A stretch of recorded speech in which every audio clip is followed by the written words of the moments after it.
She's called the most beautiful Maharani of this era.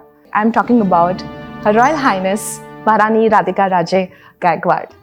तो वो कौन सी चीज़ जिसने आपको पक्का बरोडियन बना दिया, हम जैसा बना दिया, हमारी महारानी बना दिया? We really want to know this. एक तो मैं हुई गुजराती तो मेरा तो घर वापसी है और मुझे इतना प्रेम मिला है इस शहर में और इतना मेरे को अपॉर्चुनिटी टू ग्रो मिल रहा है ना, मुझे कहीं नहीं मिलता। ज़माने के साथ, वक्त के साथ रॉयल्टी को मेंटेन करना एक बहुत बड़ी चैलेंज होती होगी। दुनिया के सबसे खूबसूरत महल में आप रहते हो, ये आपका घर है। मुझे जानना है कि इसको मेंटेन करना, इस लाइफस्टाइल को कैरी करना आज के ज़माने में क्या डिफ़िकल्ट है, चाहे वो ट्रेडिशन हो, चाहे मेंटेनेंस ऑफ रॉयल एलिमेंट्स हो। मेंटेन करना मुश्किल होता ही है, उसको आपको रिस्टोर करना, सिक्योरिटी होती है, बहुत ही चैलेंजेस होते हैं फाइनेंशियली एंड लॉजिस्टिकली। घर बैठ के कोई सीरियल देख लूँगी या कोई पिक्चर देख लूँगी तो मुझे बहुत मज़ा आता है कि कुछ करना नहीं है, कुछ सोचना नहीं है और आज का दिन ऐसे ही बिताऊंगी मैं काउच पे एंड बच्चों के साथ। मेरा प्रायोरिटी हमेशा मेरे हस्बैंड एंड बच्चे रहते हैं। भले वार्डरोब भरा हुआ, लेकिन every time the question is मेरे पास पहनने के लिए कुछ भी नहीं है। महारानी जी के साथ ऐसा होता है कब? बिल्कुल होता है। मैं एक फंक्शन में 2 years in a row वही साड़ी पहन के गई हूँ और मेरी कज़न मेरे को बोल रही है, जीजा आप वापस यही पहन के आ गए अब मैं क्या करूँ?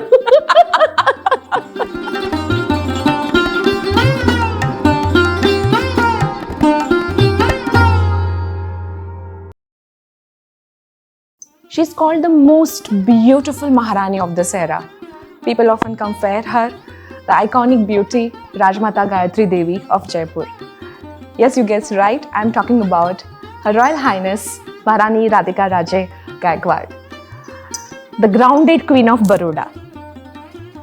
My name is RJ Jia from Radio City 91.1 और बहुत धन्यवाद मैम, आपके इस बिजी शेड्यूल से आपने वक्त निकाला और हमारे साथ आप जुड़ी हैं आज। मुझे हमेशा ऐसा लगता है कि आपके साथ जब भी बात होती है बहुत कुछ लेके जाते हैं, strength, courage, warmth, support. And ये मेरा सौभाग्य है, मैं आपके विश्व के सबसे सुंदर महल और सबसे बड़े घर में आपके समक्ष बैठी हूँ, आपसे बात कर रही हूँ।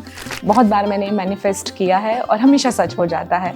आपका बहुत धन्यवाद हमसे जुड़ने के लिए, हमसे बात करने के लिए। थैंक यू जिया। जैसे आपने कहा, हमेशा अच्छा लगता है, आप आते हैं, आपके साथ एक रेडियंस, एक एनर्जी, एक वार्मथ होता है और अभी तक जो भी हमारे कॉन्वर्सेशन, हमारी चर्चा रही है काफ़ी दिलचस्प और यादगार रही है। महारानी राधिका राजे गायकवाड़, मैंने हमेशा फिल्मों में, कविताओं और कहानियों में देखा है कि रानी हमेशा एक ग्रैंडियर, एक बहुत लैविश, लग्जरी, खूबसूरत साड़ियाँ, ज्वेलरी, फिल्मों में ऐसे ही दिखाया गया है रानियों का किरदार और बहुत ब्यूटीफुल हिस्ट्री रही है हमारे हिंदुस्तान की।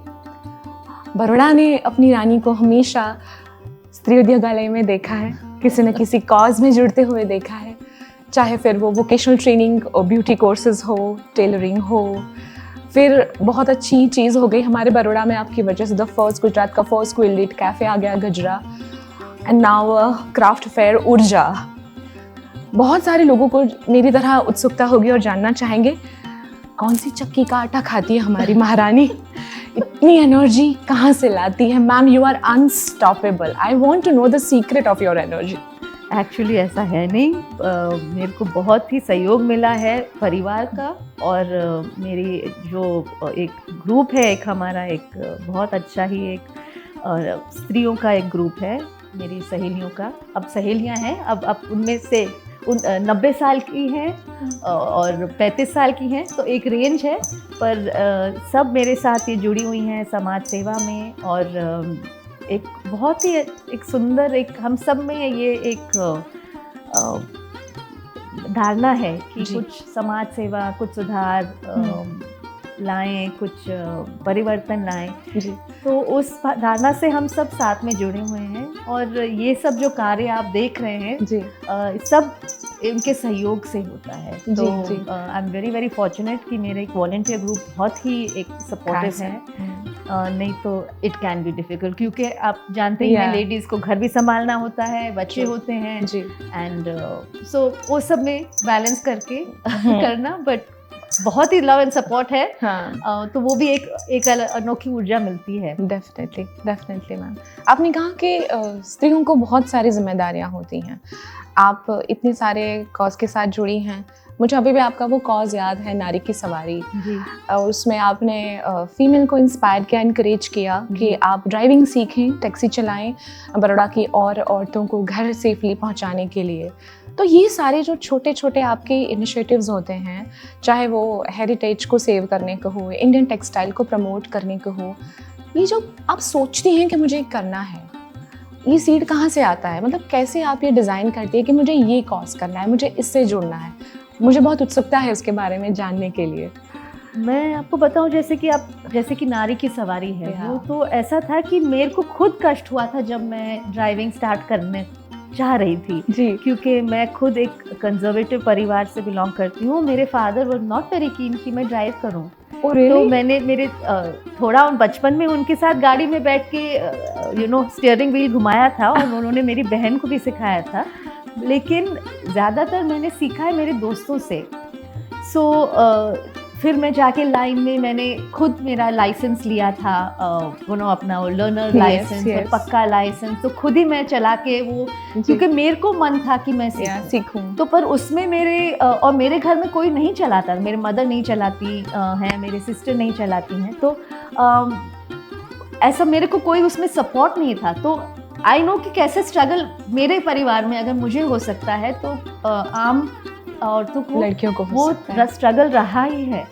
तो इस हिसाब से मेरे को ये एक मेरे को मन में धारणा थी कि मैं एक लेडीज के ड्राइविंग का इनिशिएटिव स्टार्ट करूं। क्राफ्ट के लिए, क्योंकि बचपन से ही मैंने बहुत क्राफ्ट देखा है। मेरे फादर मदर दोनों, मेरे सिस्टर सब सपोर्ट करते हैं। हमारे काफ़ी मेला में जाते थे, हमारे आउटिंग्स हुआ करते थे दिल्ली में। तो एक कनेक्शन मुझे हमेशा महसूस हुआ है आर्टिजन्स से। और लॉकडाउन के दौरान तो बहुत ही उनको सफ़र करते देखा है, क्योंकि जिनके संपर्क में थी उन्होंने भी बहुत ही सफ़र किया था।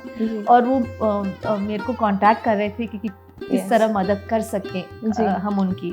तो उस हिसाब से फिर मेरा मन हुआ कि एक ऊर्जा जैसे एक इनिशिएटिव स्टार्ट करें जो डायरेक्टली आप आर्टिजन्स यहाँ आ सकें और एंड कंज्यूमर डायरेक्टली आर्टिजन से खरीद कर सके, और आर्टिजन भी समझ सके कि जो कंज्यूमर ले रहा है उसको क्या इच्छा है, वो क्या डिमांड क्या है। क्योंकि क्या ये गांव में बना रहे हैं अपनी चीज़ें और उनको कुछ अंदाज़ा ही नहीं है कि मतलब शहरों में क्या चल रहा है, कि कि फैशन कहाँ पहुँच गया है, कि घर कितने छोटे बड़े हो गए हैं। अब वो बड़ी चीज़ें जो पहले बनती थी वो जगह ही नहीं है अब घर में रखने की। और जो अब माहौल ऐसा हो गया कि इतना कंज्यूमरिस्ट सोसाइटी हो गया है कि आप थोड़े दिन यूज़ करके आपको फेंक देना है।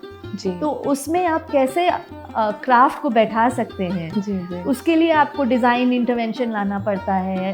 वो क्राफ्ट को अडेप्ट भी करना पड़ता है चेंज के साथ। तो वो वही आएगा जब आप आमने सामने हो, तो रूबरू हो। तो इसीलिए आर्टिजन्स को यहाँ बुलाने का एक मेरा एक उद्देश्य रहा है। डेफिनेटली। जिस तरह से हम आपको देखते हैं, इंस्टाग्राम पे देखते हैं, आपके अलग अलग कैंपेन के थ्रू आपको जानते हैं, पर्सनली जब भी सौभाग्य से आपके साथ मुलाकात हुई है, मुझे हमेशा ये क्यूरोसिटी चाहिए है कि ज़माने के साथ, वक्त के साथ रॉयल्टी को मेंटेन करना एक बहुत बड़ी चैलेंज होती होगी। दुनिया के सबसे खूबसूरत महल में आप रहते हो, ये आपका घर है। मुझे जानना है कि इसको मेंटेन करना, इस लाइफस्टाइल को कैरी करना आज के ज़माने में क्या डिफ़िकल्ट है, चाहे वो ट्रेडिशन हो, चाहे मेंटेनेंस ऑफ रॉयल एलिमेंट्स हो? बहुत ही मुश्किल है, क्योंकि आप दो अलग टाइम, एक अलग ही दौर था और अभी एक अलग ही दौर है। आप कोशिश कर रहे हैं कि उनको एक आप बैलेंस करें और एक जैसा एक ब्रिज बने जी, आपके पास को और आपके प्रेजेंट को जोड़ने का। और यही काम हम जैसे राजवी परिवार अभी भी जारी रखते हैं कि एक हम वो पुल बने जो बीता हुआ कल है और जो कल की जो रीतियां हैं, संस्कार है, जो तजुर्बा है, वो आप आगे लेके आए, इस पीढ़ी के लिए को लेके आए और आगे की पीढ़ियों के लिए बचा के रखें जी। तो वो मैं मानती हूँ सबसे इम्पोर्टेंट रोल हम जैसे परिवारों का है, जहाँ पे अभी भी आपको वो संस्कृति, सभ्यता, वो तहजीब देखने को मिलती है, क्योंकि हम परिवारों ने वो एक जारी रखी है। जी। एक काफ़ी मन में ये इंटेंशनली हमने जारी रखी है कि ये अगर छूट गया तो फिर ये लुप्त हो जाएगा बिल्कुल बिल्कुल हिंदुस्तान से। जी। तो उस हिसाब से, और ये सब ऐसे जो रीति रिवाज होते हैं, संस्कार होते हैं, उठने बैठने की तरह जो आप जैसे आप कहते हैं रॉयल, ऐसा कुछ सिखाया, ऐसे कोई हमारी मैनुअल होती नहीं है, कोई टेक्स्ट बुक होती नहीं है, ये तो हमने एक दूसरे दादी को, माँ को देख के ही सीखा है। तो वो अगर मैं परंपरा जारी नहीं रखूंगी तो मेरी बेटियां कहाँ से सीखेंगी? ट्रू। सो वो एक अनइंटरप्टेड ट्रेडिशन का पास ऑन करना बहुत ज़रूरी होता है। मुझे लगता है कि हम ये सबसे इम्पोर्टेंट रोल है हमारा, क्योंकि बहुत ही कल्चर्ड कंट्री थी हमारी, और जो व्यवहार होता था बड़ों के साथ, छोटों के साथ, मेहमानों के साथ, वो सब हमने धीरे धीरे खो दिया है। मुश्किल आती है क्योंकि बहुत बड़े घर हैं, जैसे कि ये बहुत ही खूबसूरत घर है पर बहुत बड़ा है और मेंटेन करना मुश्किल होता ही है, उसको आपको रिस्टोर करना, सिक्योरिटी होती है, बहुत ही चैलेंजेस होते हैं फाइनेंशियली एंड लॉजिस्टिकली। और देखा जाए तो ये फुल टाइम जॉब यही आपका हो सकता है, अगर आप एक हर एक कोने में रोज जाके देखें तो आपका पूरा दिन उसी में निकल जाए। बट बैलेंस करने की कोशिश करते हैं, और मेरे हस्बैंड बहुत ही इसमें माहिर हैं, क्योंकि उन्होंने बहुत ही उन्होंने अच्छे सिस्टम सेट किए हैं, एंड उनका जो विजन है पैलेस के लिए वो बहुत ही it's very progressive. Yes, so we all benefit. Yes absolutely. जैसे कि आपने कहा कि बहुत सारी चीज़ें होती हैं, मैनेज करना होता है। ये आपने जब रॉयल्टी को सेव करने के बारे में हमारी बात हुई, आपके ही एक बात से मुझे सवाल आया। आपने कहा कि ये सबको मैनेज करते वक्त आपको बहुत सारी चीज़ों का ध्यान रखना पड़ता है। आप खुद इतनी सारी चीज़ों में इन्वॉल्व हैं, चाहे वो श्री विद्यालय के काम हो, जैसे अभी आप ऊर्जा में बिजी हैं, गजरा कैफ़े के अलग अलग इनिशिएटिव में भी आप जुड़ जाती हैं।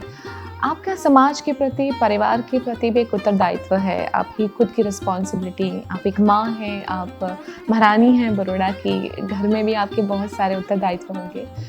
कभी राधिका राजेश जी को ऐसा होता है कि आज कुछ नहीं करना है, आज किसी कैफ़े में चले जाना है, या आज बस ड्राइव पे जाना है, या आज कुछ नहीं करना? कभी ऐसा नॉर्मल फीमेल की तरह इमोशंस जागते? बिल्कुल। और मैं टाइम निकालती हूँ जी। अच्छा। मैं अपने लिए टाइम निकालती हूँ, और मेरे को बाहर जाना इतना नहीं पसंद कि मैं कैफ़े का नहीं सोचूंगी, बट यहाँ ड्राइव के लिए या अंदर घर बैठ के कोई सीरियल देख लूँगी या कोई पिक्चर देख लूँगी, तो मुझे बहुत मज़ा आता है कि कुछ करना नहीं है, कुछ सोचना नहीं है, और आज का दिन ऐसे ही बिताऊंगी मैं काउच पे। एंड बच्चों के साथ मेरा प्रायोरिटी हमेशा मेरे हस्बैंड एंड बच्चे रहते हैं, कि उनके साथ जितना टाइम निकालो तो वो ही मेरे लिए इतना रिलैक्सेशन हो जाता है कि अब उनके शेड्यूल मेरे से ज़्यादा बिजी होते हैं आजकल, बच्चों के ट्यूशन और क्लासेस वगैरह, तो बस वो टाइम निकाल दें, उससे हिसाब से मैं मेरा फिर शेड्यूल।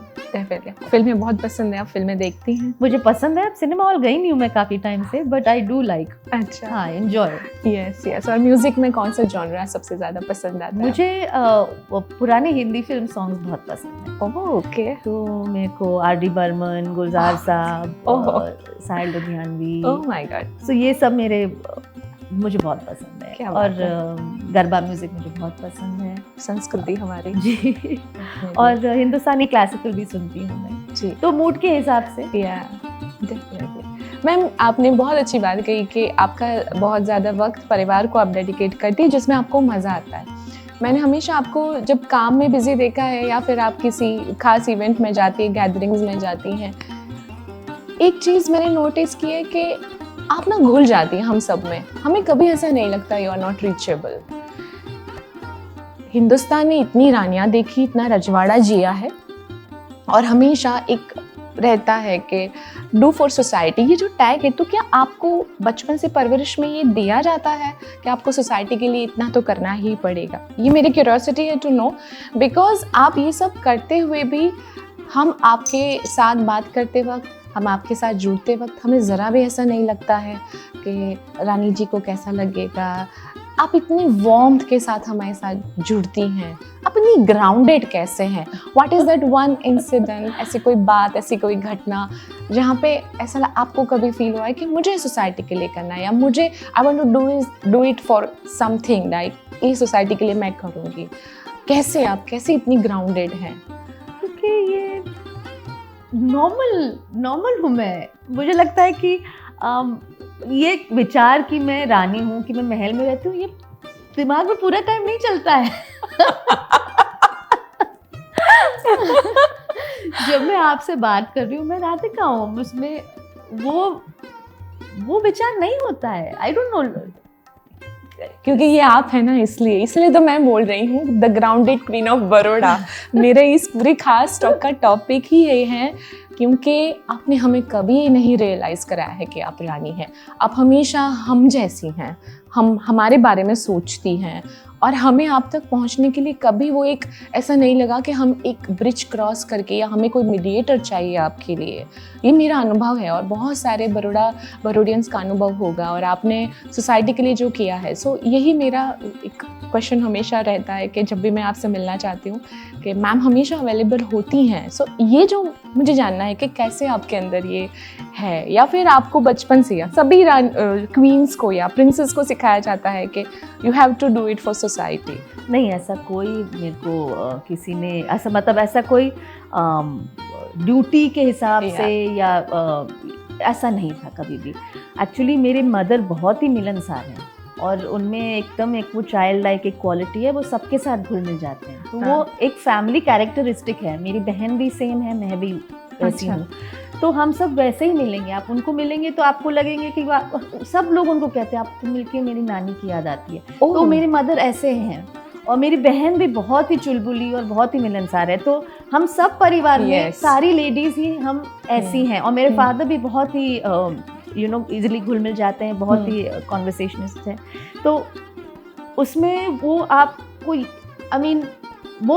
वो बेसिक नेचर है हमारा। हाँ। फिर जिस फैमिली में आप बिलोंग करते हो वो तो फिर आपका होता है, पर आपका जो नेचर है वो तो नहीं, वही आएगा। और ये कोशिश हमेशा रही कि मेरा नेचर जितना सरल है उतना ही रखूँ, मैं उसको कॉम्प्लिकेट ना करूँ। कि आप व्यवहार करो, आप उसमें नहीं फंसो कि आप मेरे को आपसे क्या अपेक्षा है, कि आप मेरे को कैसे ट्रीट करें, कि मैं, तो वो विचार नहीं आता। मैं आपको as a connection to connection मैं आपसे मिलूंगी, और उसमें हमारी एक एनर्जी एक्सचेंज होता है।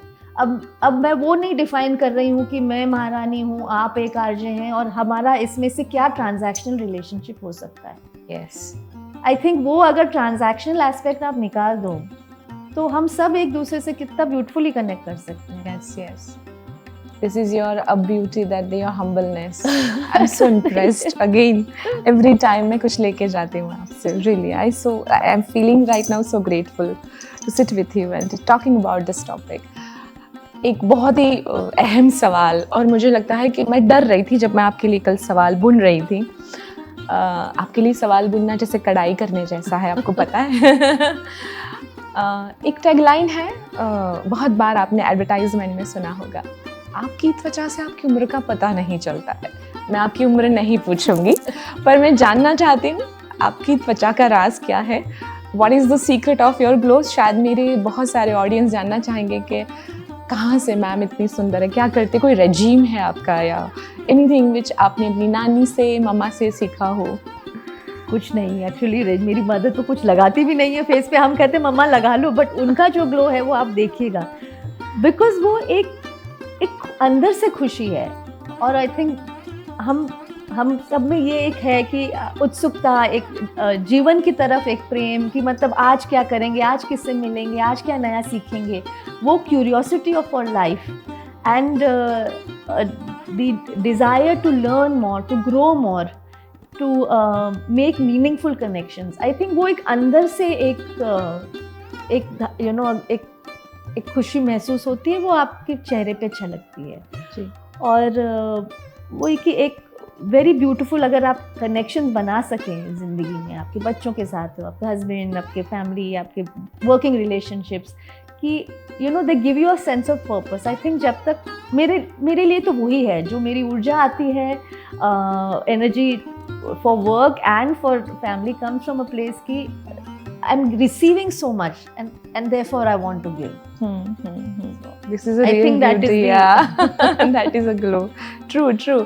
और कई बार ऐसा भी होता है ना कि आप इतना कुछ करते हो for the people, for the society, तो समहाउ वो चीज़ आपके नेचर में भी फिर वो एक बाय डिफ़ॉल्ट ही आप वो लेते रहते हो और वही आपका सबसे ज़्यादा शाइन ऑन जेस्चर होता है टुवर्ड्स ह्यूमैनिटी. और या आई थिंक एक एटीट्यूड मन में आपको एक एक्सरसाइज के जैसे प्रैक्टिस करना होता है. True. अब पॉजिटिव एटीट्यूड आप आप कहते हैं positive attitude, but you have to practise it and develop it. वो नेचुरली नहीं होता है, क्योंकि अगर आपकी लाइफ में कुछ अनदेखा होता है कि आपने जो एक्सपेक्ट नहीं किया, वो आपको डिसअपॉइंटमेंट, निराशा आपको अगर लाइफ में आती है, तो हमारा एकदम नेगेटिव मोड आने लगता है कि मेरे साथ क्यों हुआ,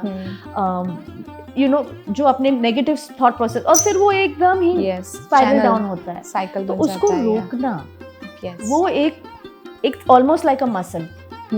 You have to stop yourself from it and start looking at the positive. फिर वो एक एक्सरसाइज ही हो जाती है. फिर वो आपका इंट्रिंसिक नेचर होता है, बन जाता है, पर उसको बनाना पड़ता है. True.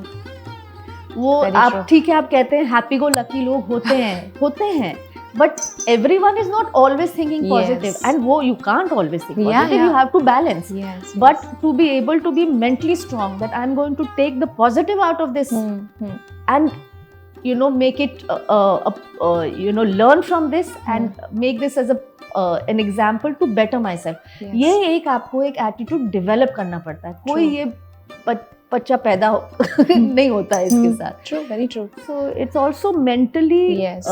becoming a positive and strong person. जी, क्योंकि जब मैं इतनी चीजें कर रही हूँ, इट इज नॉट नेसेसरी हर चीज एक्सेप्ट हो, हर चीज सक्सेसफुल हो, पॉजिटिवली रिस्पांस मिले आपको. आप Yes. हर चीज, मतलब डर भी लगता है क्योंकि आप कुछ नया कर रहे हो, आप समाज में हो, लोग आपको देख रहे हैं. अगर आप फेल हुए तो फिर लोग क्या कहेंगे, लोग क्या सोचेंगे, जग हंसाई होगी. तो ये सब अगर आप वो लेके चलेंगे तो आप लाइफ में कभी कुछ नहीं कर पाएंगे. तो ये सब करने के लिए फिजिकल स्ट्रेंथ तो चाहिए, बट सबसे पहले मेंटल स्ट्रेंथ मेरे हिसाब से लगती है. You have to let go of the fear of failure. True. So ये जो आप मेंटली जो इतनी सारी चीज़ों को अपने अंदर लेती हैं, what is your spiritual regime? कैसे आप मेडिटेशन करते हो, या आपका खुद की तरफ बहुत बार मैंने लोगों के मुंह से सुना है, specially in our generation, people are doing journaling, अपने आप को कूल डाउन करने के लिए मेडिटेशन करते हैं या कोई माइंडफुल प्रैक्टिस करते हैं. मैम, आप कैसे अपने आप को कूल डाउन, जस्ट रिलैक्स करते हो? आई थिंक मेरे लिए तो मैं अपने साथ समय बिताती हूँ. I enjoy my company. मुझे मेरी कंपनी पसंद है. मेरे को अकेलापन नहीं महसूस होता है. तो एक्चुअली अगर बहुत लोगों से मिल लिया है व्हाटएवर, तो मेरे को अपना में एकांत पसंद है. So I can recharge my energy. और लाइक आई सेड कि वो फिर अपने में ही एक सारे प्रश्न के उत्तर आ जाते हैं. तो बट यही होता है कि यू हैव टू, आपका पर्पस क्या है लाइफ में, आप किस हिसाब क्यों आए हैं, फिर आपका जो कॉज है जो आप परस्यू कर रहे हैं, is it bigger than failure, is it worth pursuing. आपका इसमें पर्सनल एजेंडा है या नहीं. तो पर्सनल एजेंडा यूजुअली मेरा होता ही नहीं है. तो उसमें एक तो वो फियर, मोह उसमें ही उतर जाता है. और दूसरा आपको मेरे हिसाब से वो फियर ऑफ फेलियर क्यों आता है कि अगर आपका ईगो है कि लोग मैं कैसे फेल हो सकती हूँ, लोग बारे में मेरा इम्प्रेशन खराब हो जाएगा अगर मैं फेल हुई. तो वो आई रियलाइज कि ईगो को अलग ही रखना पड़ता है in life. To connect, to make connections, to make progress, you have to keep the ego on the side. So that has been a conscious effort for spiritually to grow and मेरा वही एक practice रहा है कि ego को keep ego out of the equation. आप एक princely state वागनेर से हो, उसके बाद आप दिल्ली में रहीं, उसके बाद आप शादी करके बड़ौदा आई. आपको देखते हैं, आपको मिलते हैं तो ऐसा लगता है कौन सी ऐसी बात आप बिल्कुल बरोडियन हो गई हैं. तो वो कौन सी चीज़ जिसने आपको पक्का बरोडियन बना दिया, हम जैसा बना दिया, हमारी महारानी बना दिया? We really want to know this. एक तो मैं हुई गुजराती, तो मेरा तो घर वापसी है ऐसे. क्योंकि मैं Wankaner, but I grew up in Delhi. तो वैसे मैं दिल्ली में ज़्यादा रही हूँ। रही पर आपको मच्छी के बच्चों को तैरना नहीं सिखाना पड़ता। सो ट्रू, बिल्कुल सही बात है। और मुझे इतना प्रेम मिला है इस शहर में, और इतना मेरे को अपॉर्चुनिटी टू ग्रो मिला है ना, मुझे Yeah. कहीं नहीं मिलता। क्योंकि जब मैं शादी करके आई, coming from a traditional background, ऐसे ठीक है, अब यू नो अब ट्रेडिशनल फैमिली से ट्रेडिशनल फैमिली, मेरे मदर भी हाउसवाइफ थे हैं, तो यू नो वही रोल रहेगा। बट मैं आई, मैं आपको बताऊं, मेरे फादर इन लॉ ने मुझे 1 महीने के अंदर ही से, जो you are a bright person student, तुमने तुम्हारा मास्टर्स किया, तुम आगे क्यों नहीं पढ़ती हो, वो मेरे को यूनिवर्सिटी ले गए to for my post graduation, for my MPhil के लिए, Wow. कि तुम्हें आगे पढ़ना चाहिए। तो उस टाइप का प्रगतिशील जो माहौल मेरे को मिला, I had very supportive in-laws जो जिन्होंने मुझे you know expand and grow करने दिया है। एंड द सिटी का इतना प्यार एंड सपोर्ट मिला है, क्योंकि मैंने काफ़ी कन्वेंशनल चीज़ें करी हैं, जैसे कि अगर LGBTQI कम्युनिटी से जुड़ी हूँ, या you know to be a face of a garba, ये सब काफ़ी you know for a female royal family member to play a prominent role in this kind of public life is has been different, it's unusual. Politics में रहे हैं of course, but you know these are unconventional roles, but because of the support of the family मेरा भी confidence बढ़ा है, and लोगों ने बहुत सुंदरता से, बहुत सरलता से रिसीव किया है। So because I am what I am because of Baroda, तो मैं यू नो उसके बिना तो मैं ही अधूरी हूँ। सही बात है। कि बात आपने जस्ट अभी कही कि बहुत अनकन्वेंशनल चीज़ें की। मैं हमेशा एक चीज़ मानती हूँ, जब आप अपनी अपनी लिमिट से या अपने बैरियर को तोड़ते हो ज़िंदगी में, जब कुछ अलग करना चाहते हो, तो आपको एक अग्नि परीक्षा रोल प्ले आता है, सभी का, हर इंसान का। जब आप ये सब कर रही थी, चाहे वो पैलेस गरबा हो या फिर चाहे आपने जैसे कहा LGBTQ वाला जो आपका इनिशिएटिव था, कौन से चैलेंजेस को साथ आप जब डील करती हैं, how you communicate, like how you deal with your challenges? Because एक तो आप एक महारानी हो, साथ में आपको ये सब करना है, परिवार है, समाज के प्रति आपकी जो प्रतिष्ठा है, आपको उसको भी अखंड रखना है। सो एक स्त्री के लिए, एक being a female, what is the your inner strength, और कैसे आप ये सब मैनेज करते हो? पहले ओवर थिंक करती थी मैं, वो ओवर थिंकिंग में कुछ होता नहीं है। मैं एक्चुअली बताऊँ, मैं बहुत ही फ्लूइड पर्सन हूँ, तो मैं अगर मैं गट मेरे को बोलता है कि मुझे ये करना है, तो फिर मैं कुछ ना कुछ रास्ता निकल आता है। पर ये कृपा रही है प्रभु की भी कि कुछ ना कुछ ऐसा माहौल बन जाता है कि जो करना है वो हो जाता है। ट्रू। नहीं तो कठिनाई तो आती है। हाँ। पर उस तरफ से मेरे फादर और मेरे हस्बैंड, उनका मेरा काफ़ी प्रभाव रहता है। मैं उनसे बात करती हूँ, क्योंकि कभी कभी आप एक एज अ वुमन आप इमोशनली सोच लेते हैं कि करना है, तो वो लॉजिकल प्रैक्टिकल पर्सपेक्टिव जो मेल तरफ से कभी कभी आता चाहिए होता है, वो मेरे हस्बैंड और मेरे फादर मेरे को देते हैं। क्योंकि बाकी तो मेरा ग्रुप लेडीज ही है। घर पे भी आई हैं, सो मतलब लेडीज का ज़्यादा प्रभाव है, तो sometimes you need a male perspective. तो वो मुझे काफ़ी हेल्पफुल रहता है। मैम, कई बार ऐसा होता होगा ना, हम आम लड़कियों को बहुत बार ऐसा होता है, जैसे आज आपका ये शूट था, फिर हम परसों ऊर्जा के लिए सब प्रिपरेशन करेंगे।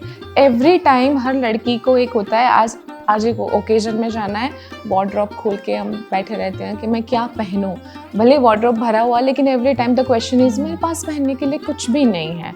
महारानी जी के साथ ऐसा होता है कब? बिल्कुल होता है। तो हमेशा ऐसा लगता है कि क्या पहनूं, और मेरे को तो मैं क्या बताऊं आपको, मैं भूल जाती हूँ मैंने क्या पहना है। तो काफ़ी बार मैं एक फंक्शन में 2 years in a row वही साड़ी पहन के गई हूँ। क्या कह रहे हो? ये कितनी अमेजिंग बात बोल दी है आपने कैमरा के सामने। गलती से है, पर पहना है। अहमदाबाद में इवेंट था, 1 साल बाद मैं वही पहन के, और मेरी कज़न मेरे को बोल रही है, जीजा आप वापस यही पहन के आ गए। अब मैं क्या करूँ? Oh my God, seriously, yes.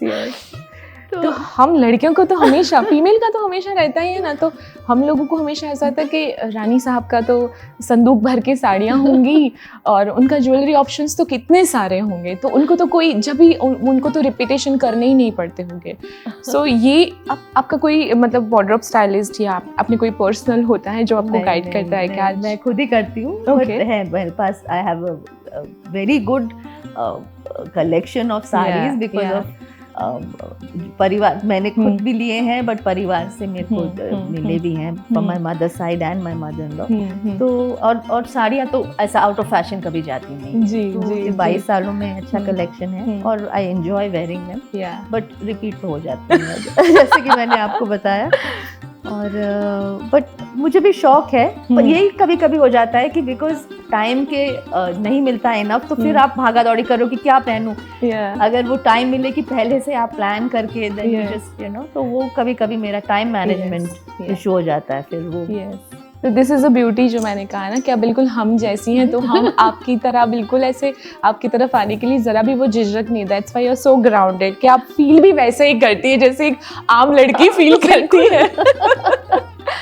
एक और सवाल भी इससे रिलेटेड आया कि एक आम औरत को हर रोज़ कुछ न कुछ ऑफिस का काम हो, या जैसे आप हर चीज़ में बिजी रहती हैं, किचन के कामों में हर लड़की को या हर औरत को होता है यार आज के दिन मुझे माफ़ कर दो, मुझे नहीं करना है। आपकी लाइफ में भी ऐसे शेड्यूल होते होगा, सुबह का खाना प्लान करना है, शाम का खाना प्लान करता है, तो कभी आज आपको ऐसा लगता है कि ये रिस्पॉन्सिबिलिटी आज नहीं करनी है जैसे आम लड़कियों को लगता है कभी कभी? बिल्कुल, मैं ब्लैंक आउट हो जाती हूँ।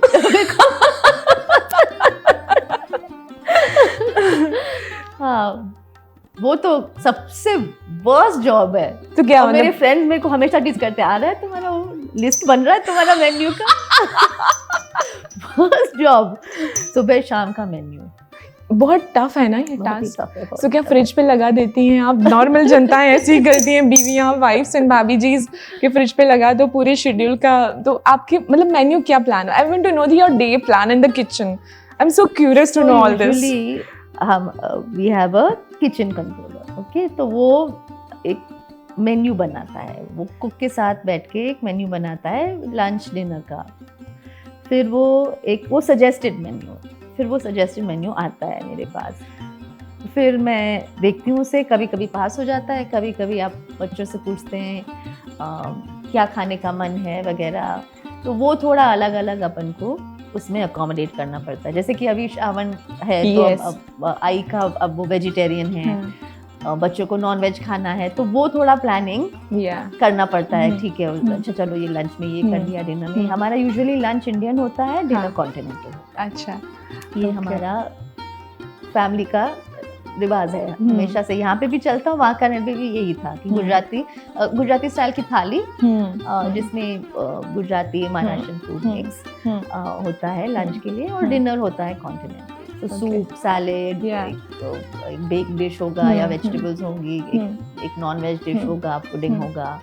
लंच में अपना वरण भात होता है, वरण इज अपना महाराष्ट्रन दाल, तो वो होती है। फिर एक फ्राइड आइटम होता है, एक वेजिटेबल होता है, एंड ग्रेवी एंड फुल्का चपाती। तो यूजुअली ये होता है। इसमें फिर हम यू नो थोड़ा सिंप्लीफाई कर देते हैं, कभी कुछ ऐड कर देते हैं। तो बेसिकली ये हमारा तो टेम्पलेट वही है। हाँ, पर उसमें फिर वो रोज कौन सा ग्रेवी और कौन सा सूखा, वो तो चलता ही है। बस ये रिस्पॉन्सिबिलिटी कोई ले ले, ऐसा हर फीमेल को हफ्ते में एक बार होता है, तो उससे छुट्टी मिल जाए, ऐसी फीलिंग सबकी होती है। सबकी अपनी अपनी जर्नी होती है बीइंग फीमेल, किसी की प्रोफेशनल जर्नी, किसी की पर्सनल जर्नी। आप अपनी ज़िंदगी में रहते हुए इतना कुछ कर रही हूँ अभी, एंड ईश्वर की कृपा से आगे भी बहुत बरोड़ा को आपके सौभाग्य से मिलेगा। लेकिन फिर भी हर इंसान की एक रहती है ना इच्छा कि मुझे लोग ऐसे याद रखें, मैं ऐसा करूं तो मुझे लोग ऐसे याद रखें, मैं कुछ ऐसा कर जाऊं तो मुझे लोग ऐसे याद रखें। महारानी राधिका राजे क्या चाहती हैं, लोग उनको कैसे याद रखें, दुनिया उनको कैसे याद रखे? आपने जैसे कहा ना, जैसे कि घुल मिल जाए आसानी से, जो एकदम ही व्यवहार नॉर्मल रहे, वैसा ही। Someone who is remembered for a connection at the heart level, not for anything. You are so humble.